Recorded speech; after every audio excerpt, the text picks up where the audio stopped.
저는 여러분과 함께 고난 당할 때라는 제목으로 은혜를 나누고자 합니다. 저는 최근 이쁘고 재롱둥이인 딸을 암으로 잃은 부영님의 비탄에 빠진 절기의 편지를 바라보았었습니다. 저 자신도 그 어린 생명을 구하려고 무척 애를 쓰고 기도했으나 그 어린 생명은 이 세상을 하직하고 나가버리고 말았었습니다. 이와 같은 고난을 당할 때 우리는 말로서 도저히 위로하거나 설명할 수 없는 절망의 10년 속에 빠져버리게 되는 것입니다. 우리는 짓눌린 가슴을 부여안고 울부짖게 됩니다. 왜 내게 이런 고난이 다가올까요? 하나님은 왜 우리를 미워하실까요? 왜 하나님은 우리를 돌보아 주시지 않을까요? 이와 같은 우리를 문 질문을 바라게 되는 것입니다. 성경에는 거기에 대한 대답으로 너희 중에 고난 당하는 자가 있느냐? 저는 기도할 것이오라고 가르치고 있습니다. 그러면 고난을 당할 때 우리는 어떻게 기도해야만 할까요? 또 왜 기도해야만 할까요? 첫째로 고난 당할 때는 우리가 기도해서 회개할 때인 것입니다. 누구를 불문하고 고난이 오면 자기 자신의 죄를 생각하게 되는 것입니다. 평소 때는 죄라고 전혀 생각하지도 않았는데 고난이 다가와서 고통의 10년에 빠지면 가장 먼저 기억나는 것이 내가 하나님께 무슨 죄를 범했는가, 하나님께 이렇게 벌받을 무슨 짓을 했는가, 이것을 단연히 생각하게 되는 것입니다. 우리들은 평안할 때 하나님을 거역한 죄들을 기억나게 해서 이 죄를 회개하게 되는 것입니다. 평안할 때 알고도 불순종한 죄, 이러한 것을 회개하게 되며 평안할 때 더욱 하나님을 열심히 찾지 못한 죄를 회개하게 되는 것입니다. 저도 몇 주간 전에 심히 아파서 들어놓은 적이 있습니다. 얼마나 아팠던지 27년의 목회 생활에 주일 교회에 나오지 못한 것은 처음이었습니다. 저는 그렇게 몸이 아플 때 제일 먼저 기억나는 것은 내가 하나님께 무슨 죄를 지었는가, 내가 하나님께 무엇을 불순종했는가, 내가 어떤 면에서 게을러졌는가, 이것을 생각해보지 아니할 수 없었습니다. 몸이 아픈 것은 둘째 제껴놓고 내 영혼이 하나님께 혹시나 병들지 않았는가, 이것을 살펴보게 되고 하나님 성령께 내 마음을 비춰주기를 간절히 구하게 되고 통회하고 자복하고 심령의 잘못됨을 치료하는 이러한 기간을 가질 수가 있었던 것입니다. 사람은 누구든지 그러므로 평안할 때는 잊어버리고 있은 여러 가지 잘못도 우리가 고난을 당할 때는 반드시 이것을 회개하고 우리 영혼의 병을 고칠 수 있는 기회를 얻게 되는 것입니다.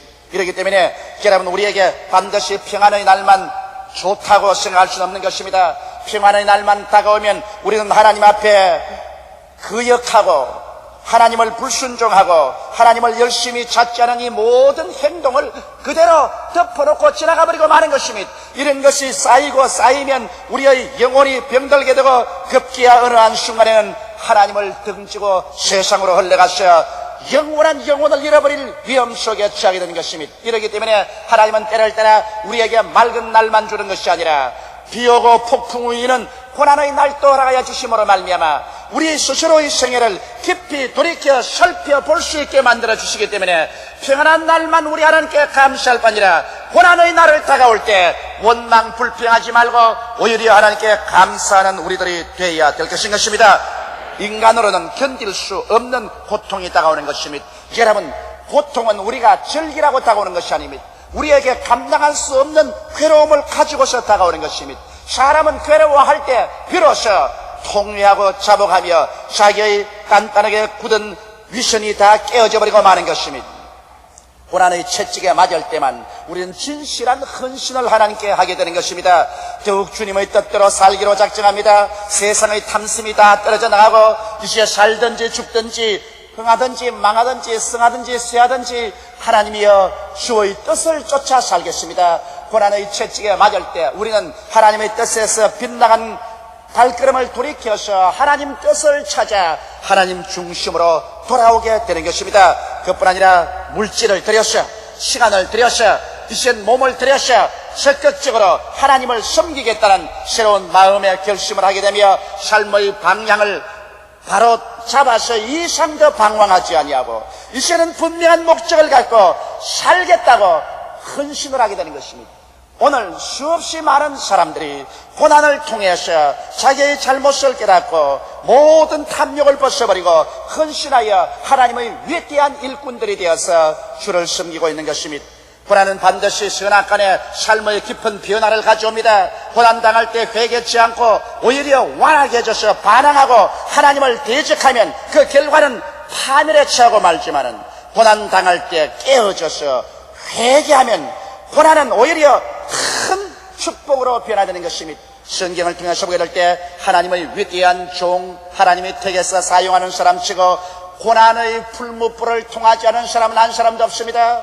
하나님께서 친히 택에서 위대한 약속을 둔 아브라함도 75세 갈대아 우르 땅을 떠났지만은 25년의 세월 동안 그는 고난의 풀무불을 통해서 나이 100살이 되었어야 변화받은 사람이 되고 진실로 하나님을 믿는 사람이 되었던 것입니다. 이삭도 죽음의 고난을 통했었으며 야곱은 20여 년 동안 외아지 시집에서 머슴살이를 통하여 수많은 고난을 통하여 깨어지고 야뽕나루트에서 환두뼈가 어그러지는 체험을 통해서 그런 하나님의 종으로 변화되고 말한 것입니다. 인격이 고매하고 죄를 짓지 않았던 요셉 같은 사람도 고난의 풀무불을 통하여 종으로 팔리기도 하고 억울한 누명을 덮어쓰고 시위대들 감옥에 갇히기도 하여 13년 동안 짓밟히고 깨어졌으나 그 고난을 통해서 그런 변화를 받아 위대한 하나님의 일꾼이 되었고 애굽의 국무총리가 될 수 있었던 것입니다. 이와 같이 오늘날 하나님께서 축복을 해주시고 사용하시기를 원하는 사람치고 고난의 풀무불을 통하지 않고 그대로 이끌어주는 사람은 결코 없는 것입니다. 사람은 아담과 하와의 후손으로 태어나서 불순종하고 불신앙하며 죄를 짓는 것이 그 몸에 뼈에 사무쳐 있는 것입니다. 그가 예수 그리스도를 믿고 죄사함을 받고 구원을 받았어도 그의 행실과 습관은 이 세상 풍속을 쫓고 공중에 권시하는 악령을 따라가는 습관이 남아있습니다. 이러므로 이는 고난의 풀무불을 통해서 잘못이 다 타지고 변화받아서 새 사람이 될 수가 있는 것입니다. 이러기 때문에 구원받았다고 해서 하나님께서 즉시로 그 사람에게 찬란한 태양만 비춰주고 즐거움만 주는 것이 아닌 것입니다. 그러게 되면 오히려 그 사람을 죽이고 마는 것입니다. 구원을 받았으면 하나님께서 한 머리에 즐거움도 주시고 다른 면에서 고난의 풀무불을 통하기도 하는 것입니다. 주께서는 물을 통하게 하는가 하면 또 불을 통하게 하는 것입니다. 즐거움을 주시는가 하면 고난을 체험하게 하는 것입니다. 그래서 인격이 하나님의 은혜 속에서 점점 성장하고 자라서 그리스도의 형상을 담게 만들어주는 것입니다. 이렇기 때문에 성경은 고난 당한 자가 있느냐 저는 기도할 것이요 즐거워하는 자가 있느냐 저는 하나님께 찬양드리라고 말했습니다. 즐거운 날에는 찬양을 드리고 고난받는 날에는 앉아서 생각하고 회개하며 자기의 인생을 변화시키고 헌신하는 기회를 삼는 이와 같은 성장하는 성도들이 다 되시기를 주님의 이름으로 축원합니다. 둘째로 고난당할 때 감사를 드릴 때인 것입니다. 평안할 때는 모든 환경적 축복을 범상히 여깁니다. 하나님께서 주신 그 많은 축복들, 찬란한 태양, 아름다운 공기, 맑은 물, 오곡백과 사랑하는 가족, 이와 같은 것을 그대로 주어진 것으로 생각합니다. 나는 얼마 전에 미국의 시사 주간지를 읽는데 그게 느낀 것이 있습니다. 아이더스라는 후천성 면역결핍증에 걸려서 현대의학으로는 도저히 살릴 수 없는 그런 병에 걸려 죽어가는 청년이 고백한 것을 보았었습니다. 그는 이제 죽음의 날만 기다리면서 다시 한번 인생을 곰곰이 생각하니 얼마나 인생이 아름다운 것을 자기는 느꼈다. 물 한 컵을 마시더라도 이것을 빨리 마시지 않고 입에 넣어서 이것을 물맛을 다 생각하면서 마신다. 이제 얼마 하지 않으면 이 세상을 떠날 것인데 이렇게 아름다운 세상에 이렇게 좋은 것을 다시는 체험하지 못할 것이다. 그러므로 물 한 컵 마시는 것도 음미해가면서 그 맛을 깊이 기억하면서 마시고 경치를 바라는 것도 깊이 음미하면서 경치를 바라보고 숨을 한번 들이키시는 것도 이 공기의 감사함을 깊이 뼈저리 느끼면서 숨을 쉰다. 자기는 이와 같은 아름다운 세상에 얼마 남지 아니해서 떠나갈 것이기 때문에 남은 시간 주어진 이것을 한껏 음미해보고 즐기면서 떠나고 싶다. 그렇게 기록한 것을 보았는 것입니다. 평안할 때는 모든 환경적인 축복이 그저 주어진 것이라고 생각하지만은 고난이 다가오게 될 때 그것이 그저 주어진 것이 아니라 얼마나 감사하다는 것을 알게 되는 것입니다. 배고플 때야 바보의 감사를 깨닫게 되고, 병들 때야 건강의 귀중성을 깨닫게 되며, 집을 떠났을 때 가정의 따뜻함을 느끼게 되는 것입니다. 나는 식사할 때마다 이 밥 먹는 감사를 뼈저리게 느낍니다. 그건 왜냐? 우리는 일정 말기에 그 어려움을 통했고 6.25 사변의 배고픈 것을 통했기 때문에 밥을 먹을 때 밥풀 하나 떨어져도 반드시 주워 먹고, 그릇에 밥풀이 하나 붙어도 그 반드시 떼어 먹습니다. 그러면서 애들 보고 말합니다. 너희들 이 밥 한 톨이 얼마나 귀한 줄 아느냐? 농부들이 얼마나 땀을 흘려서 이 밥을 만든 것이며, 이 밥 한 톨이 없어서 우는 사람들이 얼마나 많은지 아느냐? 그러므로 이것을 감사하게 먹어라. 아무리 타일러도 걔들에게는 감사가 다가올 이가 없습니다. 고난을 체험해보지 않았기 때문에 밥 먹는 것은 당연한 이치라고 생각합니다. 그래서 여름에는 금식 기도원에 데려가서 금식을 시키는 것이 참 좋습니다. 금식을 시키면 밥의 귀중함을 알아요. 우리 둘째 놈 몇 년 전에 금식을 일주일 시켰더니만 나중에 울면서 기도하기를, 하나님이여 나는 죽거들랑 밥이 되게 하여 주시옵소서. 얼마나 배가 고팠던지 밥의 귀중성을 알아서 죽으면 밥이 되게 해달라고 그렇게 기도를 합니다. 다른 기도는 별 할 게 없으니까. 이러므로 여러분, 우리가 고난당할 때 비로소 하나님이 주신 것을 감사하게 되는 것입니다. 제가 기억나는 것은 옛날에 제가 군에 입대해서 논산훈련소에 가서 훈련받을 때였었습니다. 그 당시에 훈련이라는 것은 굉장히 괴로웠었습니다. 환경도 좋지 않냐고, 그리고 대단히 싸납게 훈련시키고 밤낮으로 얻어맞고, 그래서 저녁에 오면 애들이 내무만 들어와서 엉엉 웁니다. 모두 다 집에 편지를 쓰는데 그렇게 효자들이 될 수가 없어요. 편지마다 절절히 부모에게 감사하고 부모 이스라엘에서 사랑받았던 것에 대한 깊은 감사를 드린 것을 보았었습니다. 저도 그때 내가 군대에 들어오기 전에 사회생활할 때, 그리고 우리 성도들과 같이 있을 때 얼마나 그때가 좋았다는 것을 뼈저리게 느낄 수가 있는 것입니다. 이러므로 하나님께서 우리에게 비 오는 날, 바람 부는 날을 주시는 것은 맑은 날을 감사할 수 있는 사람이 되기 위해서 그렇게 하는 것입니다. 여러분, 성경에는 감사로 제사를 드리는 자가 나를 영화롭게 하라니 그 행위를 옳게 하는 자에게 하나님의 구원으로 보이라고 말한 것입니다. 조금만 잘못하면 우리들은 감사할 것을 잊어버립니다. 감사를 하지 않은 사람은 향기가 없는 꽃과 같으며 울지 않는 새와 같은 것입니다. 인생은 감사가 있어야 살아갈 수 있는 맛이 있고 행복이 다가오는 것입니다. 이러므로 감사하는 사람을 만들기 위해서는 고난을 통해야 돼요. 그렇기 때문에 옛말에도 귀한 자식 여행식이란 말인 것입니다. 여행을 떠나면 아무리 해도 자기 집 아랫목줄은 편하지 않고 자기 손수 모든 것을 다 해야 됩니다. 그래서 여행을 떠나 고생을 하고 나면 집에 있는 것이 얼마나 행복하고 부모의 따뜻한 손길이 얼마나 감사하는 것을 느끼게 되는 것입니다.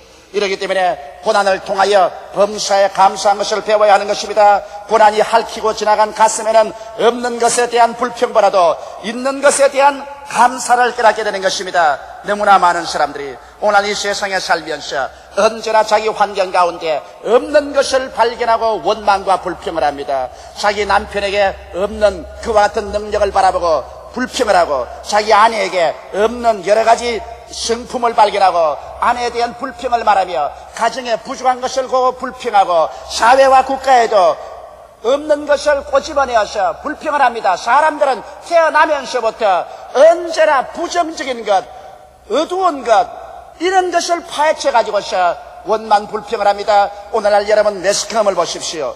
매스컴의 기사 내용을 보면 좋은 것은 별로 기록하지 아니하고 언제나 사회에 잘못된 것, 사람의 생활에서 잘못된 것, 수치스러운 것, 치부, 이러한 것을 적극적으로 끌어내어서 그것을 기사화합니다. 왜냐하면 사람들이 그런 것을 듣기를 좋아하고 그런 것 보기를 좋아하는 것입니다. 그것은 사람들이 근본적으로 그 마음속에 부정적이고 파괴적인 심령을 가지고 있다는 것을 증명하는 것입니다. 그러나 고난을 통할 때 그러한 것이 사라지는 것입니다.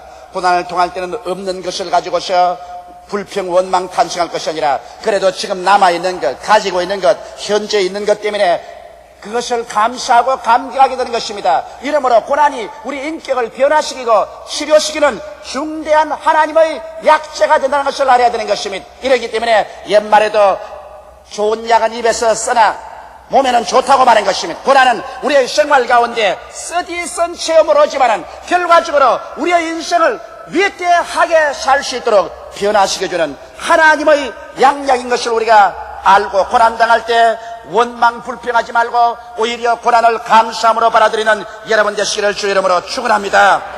고난을 감사로 받아들이면 이것이 우리에게 소화되어서 우리의 인격을 형성하는 중대한 재료가 되지만은 원망과 탄식으로 고난을 대하면 이는 우리에게 독초가 되어서 우리를 도적질하고 죽이고 파멸시켜버리고 마는 것입니다. 똑같은 고난을 통하여 나아질 수 있는 사람이 있는가 하면 그 고난을 당하여 더 못해지고 더 파괴될 수가 있는 것입니다. 이것은 고난을 당할 때 우리가 어떠한 태도로서 그 고난을 당하는가 여기에 달려있는 것입니다. 셋째로 우리가 고난 당할 때는 기도와 믿음을 배울 때인 것입니다. 평소에 기도하지 않던 분도 고난 당하면 기도하게 됩니다. 고난은 기도의 채찍이라고 말할 수도 있는 것입니다. 나는 우리 성도들을 많이 봅니다. 27년의 세월 동안 목회해오면서 나는 고난이 얼마나 우리 성도들의 신령한 생활에 도움이 된다는 것을 알고 있습니다. 평소에 등 따쓰고 배부르면 교회에 나와서 하나님을 섬기는 것도 점점 도가 없어지기 시작합니다. 제일 좀 어려울 때는 주야로 주님께 나와서 부르짖어 기도하고 하나님이 한 번만 살려주면 목숨을 바쳐 한평생 충성하겠다고 한 다음에 나중에 하나님의 축복을 받아 좋아지면 주일 예배에 나오고 수요일 나오고 금요일 철야 나오던 사람이 금요일 철야도 떨어져 나가고 수요일 예배도 바쁘다고 나가고 주일날 또 어떤 데는 바쁘다고 해서 왔다 갔다 하고 나중에 마음으로만 믿으면 되지 무엇 때문에 교회만 자꾸 하냐고 말합니다. 그러다가 하나님이 채찍을 들어서 한 대 때리면 아이고 내중내 고함을 치고 그 다음에는 주일 예배를 2번 3번 겹쳐서 보고 수요일 나오고 금요일 철야를 나오고 보따리를 싸고 기도원에 줄다름질 쳐서 올라가는 것입니다. 별 수 없이 사람들은 고난당해야 기도하는 것입니다. 유명한 불란서의 무신론자였던 보르테르, 그는 문예부흥가였으며 계몽주의자였었습니다. 그는 극렬하게 기독교를 반대했습니다. 그러고 하는 말이 자기의 펜을 가지고 100년 이내 시상에서 기독교라는 미신을 없애버리겠다고 말한 것입니다. 그가 강연을 하기 위해서 배를 타고 테스양을 건너가다가 배가 파손이 되었었습니다. 사람들이 모두 다 배의 널쪽지를 배에 얹고서 물에 떠 있는데 흐우적거리다가 한 사람, 예수를 잘 믿는 사람이 배의 큰 쪽지 하나를 타고서 물에 떠 있는 것을 발견하고 그 옆에 가서 자기도 몸을 얹었었습니다. 그런데 먼저 그 널쪽을 탄 사람이 열심히 기도를 합니다. 하나님이시여 구조선을 보내셔서 구주하게 달 기도하는데 이 유명한 기독교 비평자인 보르테르는 기도를 안 하고 가만히 엎드려 있었습니다. 한참 기도하다가 말고 먼저 그 널쪽지를 차지한 사람이, 여보시오, 이 널쪽지는 하나님이 내게 주신 것이요, 당신 여기에서 내 널쪽지에 배를 걸치고서 살려고 하거든 기도하시오. 안 그러거든 나가라. 기도 안 하고 옆에 있으니까 내 기도도 안 나온다. 이 널쪽지에서 나가라. 그러나 나와 함께 살려거든 기도하라. 그러니까 역사상 가장 유명한 무신론자요 기독교 비평자였던 보르테르가 하나님 살려달라고 기도를 했습니다. 사람이란 별 수 없이 생명의 위험을 다하고 고난당하면 기도를 해요. 그래서 하나님이 보르테르의 기도에 응답했습니다. 그를 살려줄 뿐 아니라 그가 세상을 떠고 난 다음 오늘날 그의 저택인 불란서에 있는 집은 불란서 성서공의 성경 창고로 변화되고 말한 것입니다. 그 무신론을 지어내는 그 집에 성경이 잔뜩 쌓여 있는 것입니다. 하나님이 보르테르의 기도에 응답한 것이 틀림이 없습니다. 이와 같이 고난당하게 되면 별로 잘난 사람 없이 모두 다 하나님 앞에 깨어져서 기도하게 되는 것입니다. 그리고 고난 때 진실한 믿음을 배우게 됩니다. 시편 91편 15절에 저가 내게 간구하리니 내가 응답하리라. 저희 환난 때 내가 저와 함께하여 저를 건지고 영화롭게 하리라. 고난을 통해서 하나님께서 그 건지는 능력을 베풀어 줌으로 말미암아 하나님의 능력을 체험해서 신앙이 깊어지는 영화로움을 체험하게 되는 것입니다. 여러분, 무슨 어려움을 당해야 응답받는 기쁨도 얻을 수가 있지, 아무런 어려움도 안 당하면 응답받는 기쁨이 없습니다. 저는 기억을 하지만은 옛날에 제가 종로 내거리에서 천막을 치고 거기에 붕괴를 한 적이 있습니다. 많은 사람이 오고 또 수많은 사람이 병도 낫고 또 저희 간정설교에 수많은 사람들이 감동을 느꼈었습니다. 그런데 제가 잘 아는 저명한 목사님 한 분이 내게 와서 안수를 해달라고 그랬습니다. 근데 안수 내용이 참 희한합니다. 목사님, 내게 안수해서 나도 폐병 걸려 안 죽을 만큼 고생하다가 살아나도록 안수 기도를 좀 해주십시오. 무슨 말씀을 그렇게 합니까? 목사님, 나는 아주 편안한 집에 태어나서 절대로 물질적인 고생을 한 번도 안 하고 대학원까지 졸업하고 그 다음 아버지의 강구에서 신학교까지 졸업했었습니다. 그러므로 나는 강단했을 때 하나님이 내게 이런 것 해줬다 할 말이 하나도 없습니다. 나는 성경에 배운 것밖에 없고 너무 행복한 삶만 살았기 때문에 간증거리가 없으니 내 선교에 아무런 힘이 없습니다. 그러므로 아무래도 나는 죽어서는 안 되겠고 안 죽을 만큼 폐병이 들렸다가 하나님 능력으로 낫도록 그렇게 안수기도를 좀 해주십시오. 그래야 내가 무슨 능력 있는 설교를 하지, 안 그러고는 못하겠습니다. 여러분, 그 사람 말이 맞습니다. 고난을 통하여 하나님의 건지시는 손길이 임할 때 그 신앙은 불꽃같이 변화되게 되는 것입니다. 참으로 살아있는 하나님을 체험하게 되고 뼛속까지 믿음의 불길이 타오르기 시작하는 것입니다. 이러므로 고난 통해서 하나님과 하나님의 약속의 기적을 믿게 되고 주님이 나를 죽이실지라도 나는 주를 믿겠다는 욥과 같은 신앙 고백을 하게 되는 것입니다.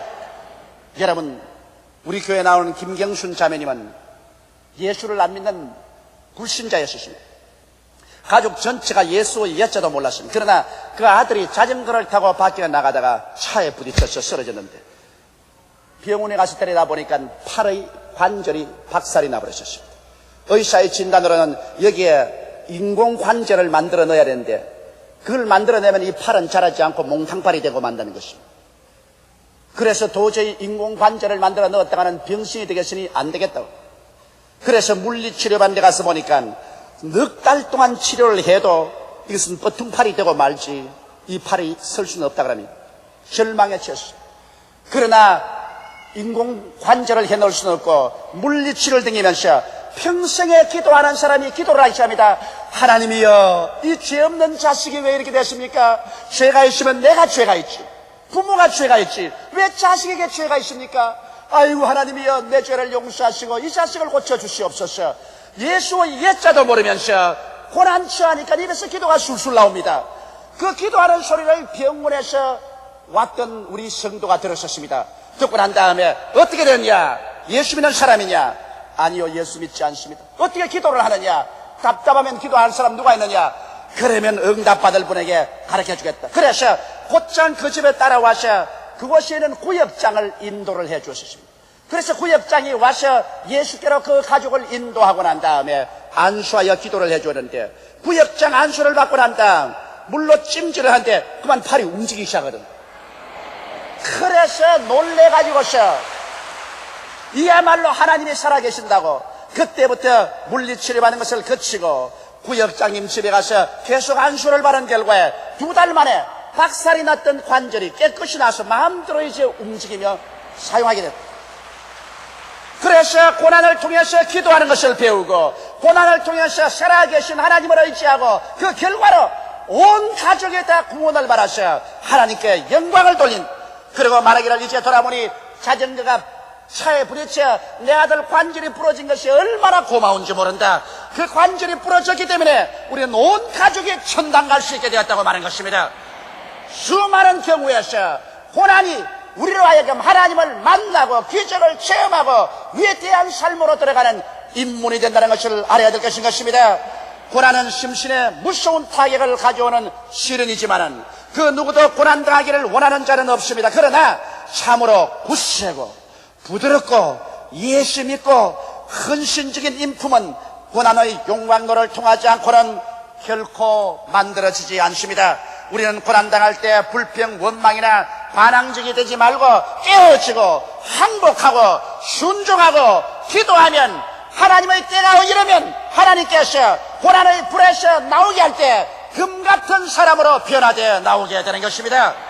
우리에게 다가오는 여러 가지 불시험을 이상한 일 당한 같이 생각하지 마십시오. 하나님께서 예수의 피로 값주고 산 사람에게는 고난이 다가오게 될 때 뜻이 있어서 보내는 것이요, 이 고난을 감사함으로 받아서 인내하고 변화된 인격이 되면 이것은 세상에 금이나 은이나 보석을 주고 살 수 없는 위대한 인격자로 변화시켜주고 마는 것입니다.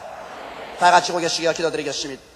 사랑이 많으신 우리 아버지 하나님, 우리 무식한 사람들은 고난을 당하면 원망과 불평부터 먼저 합니다. 하나님에 대해서 원망 불평하고 자기 운명과 환경에 대해서 도전하고 대적합니다.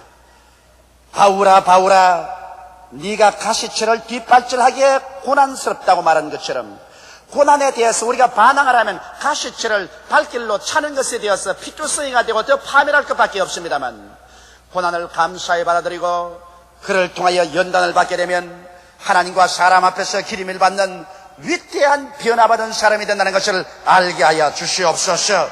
사랑이 많으신 아버지, 그러므로 우리는 하나님께로부터 축복받을 때만 감사하지 말고 고난당할 때 깊이 생각하고 기도하며 감사하는 우리들 되게 도와주시옵시고, 좋을 때는 찬양 드리고 어려울 때는 생각하고 회개하고 감사하며 믿음을 배우는 고난의 학교를 무사히 통할 수 있는 우리들이 되게 도와주시옵소서.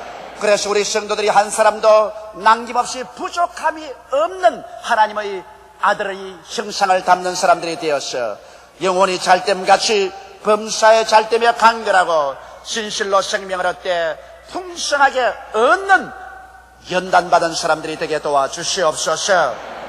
예수님 이름 받들어 기도드리옵나이다. 아멘.